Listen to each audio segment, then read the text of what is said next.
Hello everybody! Today I'll be taking you on a tour of our DIY chicken coop, which we built from an existing garage. As we're walking up to the coop, you can see that the structure looks like an old garage. It had 3 open ports in the beginning. The sides and the back were closed up, and of course it already had a roof, a sheet metal roof on it.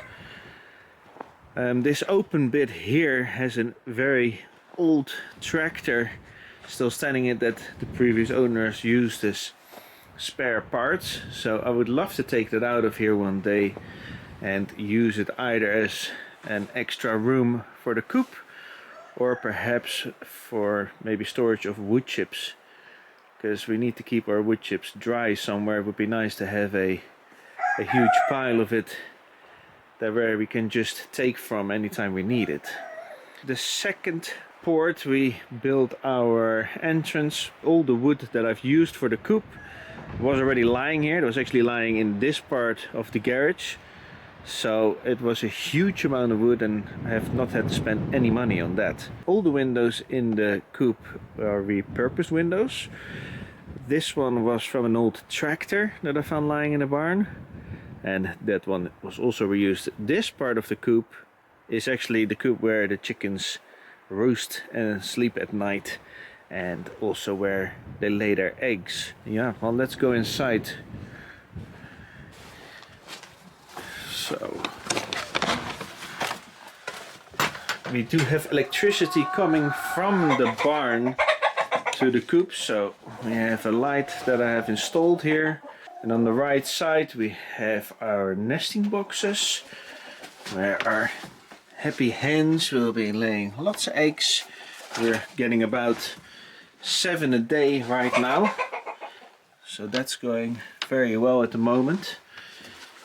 And then right in front of us we have our feed, and on to the left of the feed we've got another room or coop, what we call the in-between house or the chick coop. So the chicks come in here. Once they've been hatched, they stay in this one until they get a bit bigger and then can meet in between with the other birds and get used to each other. Because if you introduce them to each other straight away, then they can be killed, which has happened before to one of them. Pretty sorry sight. So before we had the chicks hatching in our house and grow up in a box with some nice heat lamps in it, but that's been getting very stinky inside the house every time and very dusty from the hemp, hay and the pine shavings that we use as bedding. So what we're planning now with this room is that we'll put our growing box where we have the chicks in, we'll have them in here. These bags that you see here are filled with draff. That's from our local brewery, thanks Northern Brewers, and yeah, you can probably get it for free as well if you have a brewery nearby you. It's kind of quite sweet for them, so it's not a replacement for your usual feed, but it's a nice little free addition. Fatten your chickens up a bit. Eh? Okay, so then next to the nesting boxes we go and enter the main coop. These doors, by the way, are just built from also all wood that's been lying around over here, and handles, and well, the chicken wire, there was chicken wire here but found the holes a little bit too big on them, so we've bought this, I don't know what you would call it in English. For now we'll just keep calling it chicken wire, but certainly with more narrow holes, which is better for a lot of the small critters that we don't want to get in, such as stoats. Okay, so back to the main coop. Right now, as you come into the coop, straight to your left we have the feeding tubes, only 3 being functional right now, which seems to be working well. They're not really fighting each other over feed, because we also have a feed trough standing outside in the chicken run.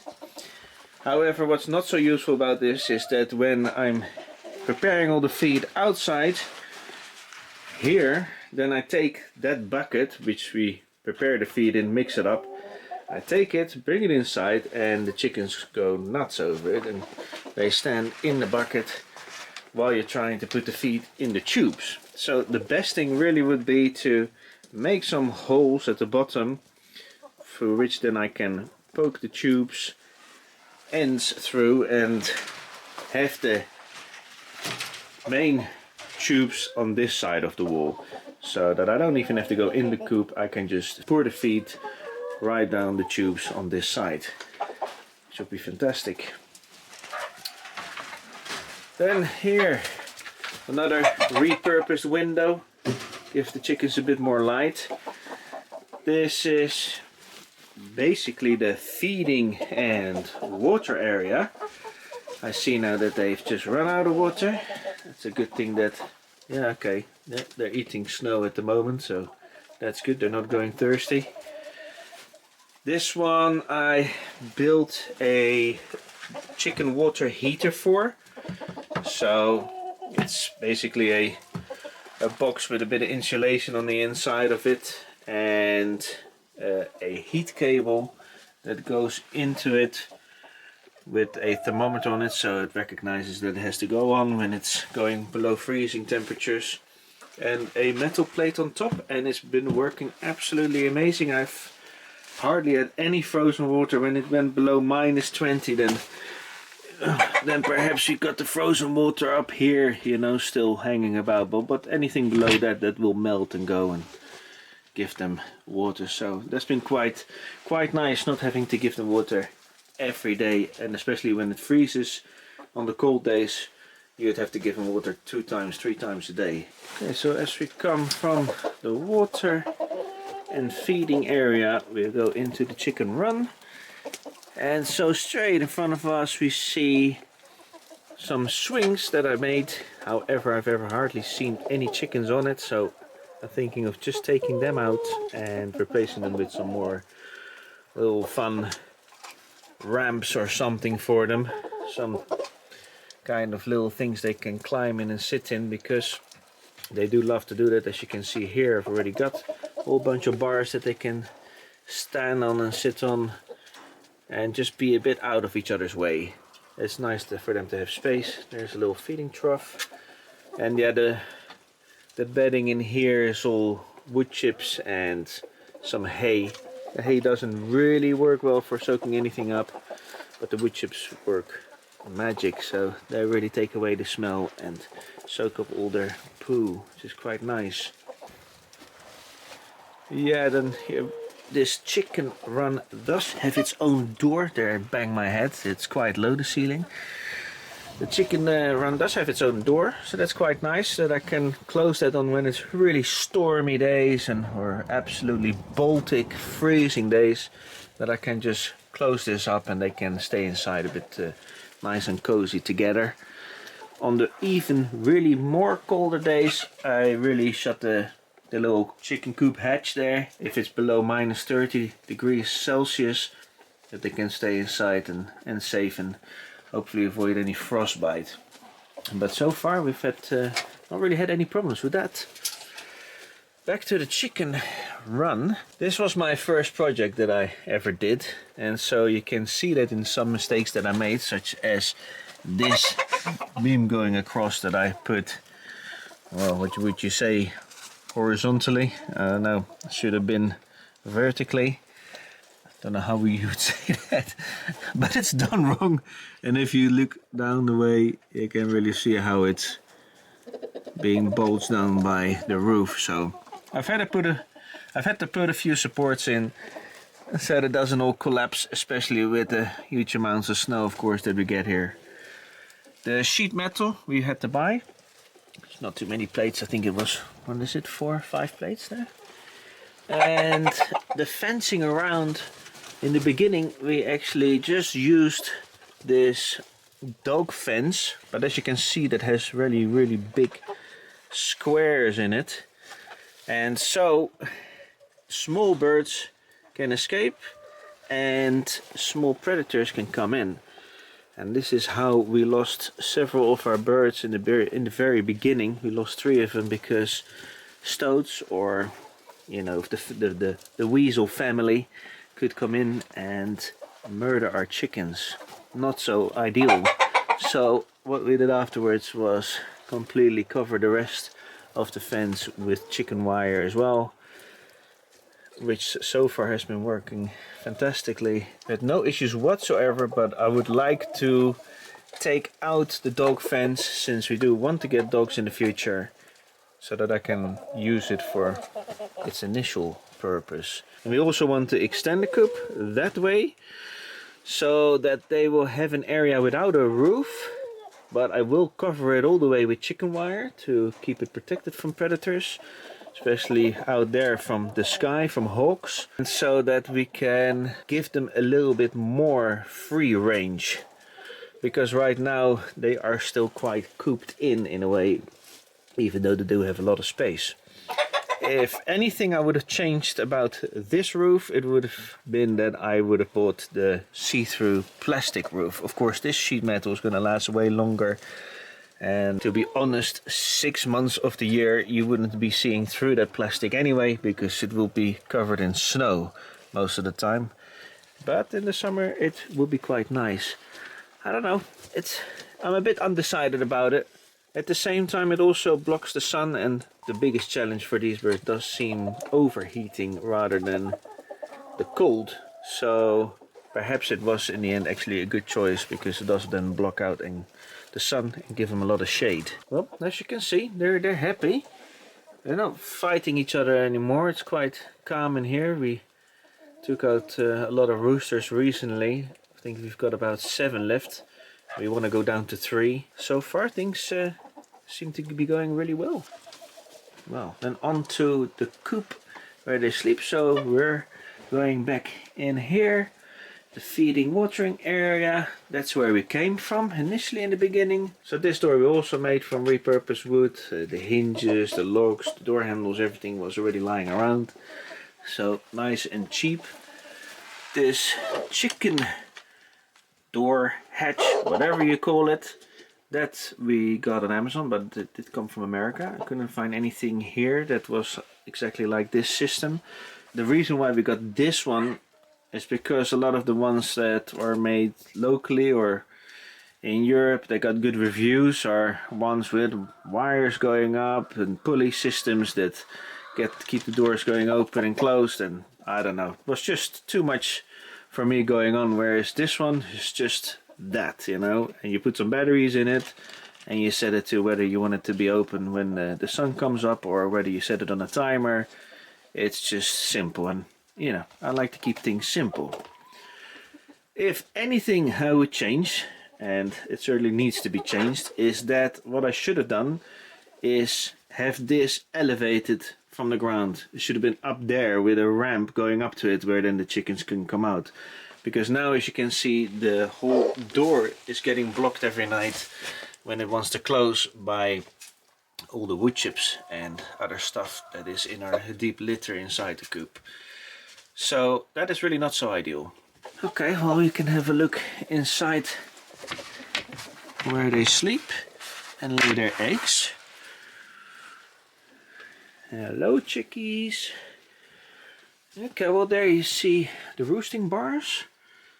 That's also all either wood that was lying around or from chopped down trees. And the windows as well, like I was saying, all repurposed windows. The roosting bars, if you do take natural wood, the trees, then make sure that they're rather straight and that you don't have too many notches on them sticking out, because that can be bad for the growth of the bones of the chickens and give them issues, and they can actually die from that. So you certainly want to keep it as smooth and straight as possible. And there we have our nesting boxes with a curtain that we can close if there's too many issues with chickens wanting to roost in there at night, which especially happens in the beginning when we move in the older chicks into the main coop. But yeah, it's going rather well. We're still figuring out what's the best bedding for in the nesting boxes to keep the eggs clean. Hay we've tried, but that was getting too dirty, and right now we've got sawdust and hemp in there, which is working rather well. And for our deep litter, yeah, we use the deep litter method. As you can see, this has been now going since, I think, what is it, just summer we started this. So we got quite a layer going. That's been built up mainly wood chips, but there's also hay in there and some hemp hay. The hemp, I don't know, that's the only thing that we pay for, so I'd rather stop using that. It was recommended to us because they were saying that it actually soaks up the smell from the poo and everything. I have found it not to be true. I found the wood chips actually to be better at taking away the smell. However, yeah, the hemp is of course nice and dry, but of course it would be more ideal if I could prepare a huge pile of wood chips at the start of the season and slowly put just layer by layer on as we go through the year. But yeah, very happy. At the bottom of it is plastic so that it doesn't make the wood wet. And actually in the flooring there is insulation. I've also put some insulation in the walls. I was just in the beginning that, you know, I was just afraid that it might be a bit too cold. This was insulation that was lying around already. Are you guys going to start making a racket now, yeah? This insulation I think has helped a lot, because in the really cold days when they're all sitting inside here, you do feel a big difference in the heat. So they really keep the coop warm themselves, which is pretty nice. And at the top there is some ventilation so that the air can flow through nicely. And yeah, you definitely do need ventilation in your chick coop. Otherwise things get pretty nasty and dusty and smelly. And of course these chickens need to breathe. For the roosting bars, I do need to be able to take them out. So, you know, I could hose it down here as well. I could probably clean and scrub it, but of course it would be nice if I could just take it apart, which is not too difficult to do. I just have to take some screws apart and then I could take it out and just rebuild it. I might have to come up with an easier system that I can maybe just take out completely in its entirety, but for now this is the way it is. It's a nice safe space for these birds. They do enjoy it in here. They all get together on the cold days and huddle together. Right now we're around freezing point, so they're just out. In fact, yesterday I even saw some digging themselves down in the dirt there, so giving themselves a good clean. But they also do that from time to time, especially in the warmer days. So they're even getting a bit too warm already, even though it's around 0 degrees Celsius. And we can talk a bit about the feed. The feed that we give them is dried oats, wheat, barley, some corn, some pellets. You know, give them all their minerals and everything. Not too much of it. And sometimes some sunflower seeds, although they're very pricey, so we don't want to give too many of those. What we have realized, what they don't enjoy is the oats. They don't really eat that much. They kind of just leave that on the side. And this chicken breed is known for having been fed barley from where they were found first. If you want to know more about the breed, you can watch my video on the northernmost chicken breed in Sweden. So yeah, due to that we plan on growing our own barley up here as well. And of course we would love to be as self-sufficient as possible with the chicken feed. That would be pretty nice. Yeah, as I was mentioning before about the predators, but these chickens are making such a racket right now. They're probably about to lay eggs. So I think we'll talk about predators outside so we can get away. Okay, back outside, away from these noisy chickens. So I was talking about predators, and as I said already, we had the stoats, the family, the weasel family coming in and killing some of our chickens.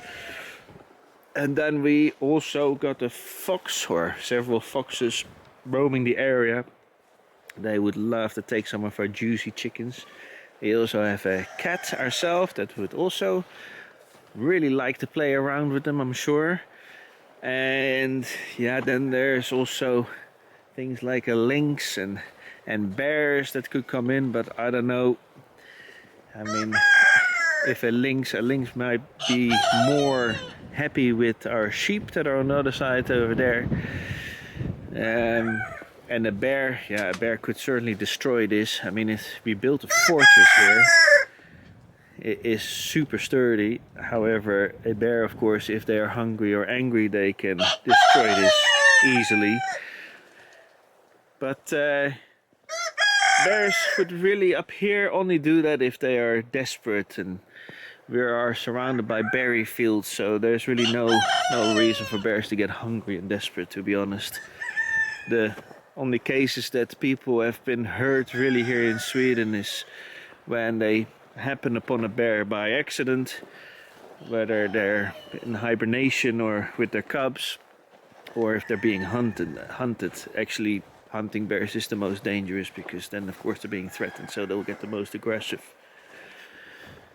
Well, then to the right here we've got a little extension that I built for our sheep, so that they have a bit of protection from the elements on the really bad days. For now that's empty, since the sheep are in their winter barn. And then we come to the other side of the coop. As you can see, I can see some prints here now. I don't know if you can see that as well. I wonder what's been trying to get into our coop. And as we get to the other side, you can see a bit more of the structure. So as I was talking, we want to then make this, I don't know, maybe twice the size, the extension of the chicken run. So starting on the edge there, we build it around these trees here and bushes, and then come back the way. Yeah, that would be pretty nice, because I don't know if that's with all chicken breeds, but these specifically, they are pretty decent flyers, and so they do like to go and sit in trees. So it'd be pretty nice if I can get the extension to be a bit higher. I don't know, maybe 2 meters. So it can go right up in the tree. I don't want to have it an open one, like I said. I'm way too afraid of any predators coming in. There's just too many of them around out here. If I'd be in the village or something, or in town, then perhaps I wouldn't be so worried about it. But out here, you know, you'd really have to be around the chickens yourself all the time, I think. But for now things are going rather well, and we've increased our flock to about 35 chickens. We started with 5 or 6 actually, and we're pretty happy with them. Starting getting a lot of eggs. We are definitely also interested in selling eggs. In Sweden you are allowed to sell your eggs without having a business for it or being officially registered, as long as you have less than 50 chickens. As long as we keep it below that mark, we can sell eggs to anybody we want. It's nice to be part of the community and get a bit of money back. Most interesting would be if we can grow our own feed and not have to pay for all this feed, because that goes quick. We do realize that now. We do feel it in our pockets, how fast it goes with having to buy these bags all the time. But for the rest, we've only really had to pay for the chicken wire, the sheet metal roof on the chicken run, and screws. And that's about it really. So all in all, a rather cheap build. A very good experience, since it was the first build that I did by myself, and a pretty good one and decent one it was. Well folks, that's about the end of the tour. Hope you enjoyed what you saw, and maybe you learned something from it. Maybe you can leave me a comment and say what you like most about the coop, or perhaps have any good ideas that I could do to make it a much better place, or an even better place, as we like to think it's already quite good, but there's always room for improvement. Please don't forget to like and subscribe, and leave that comment down below. See you next time.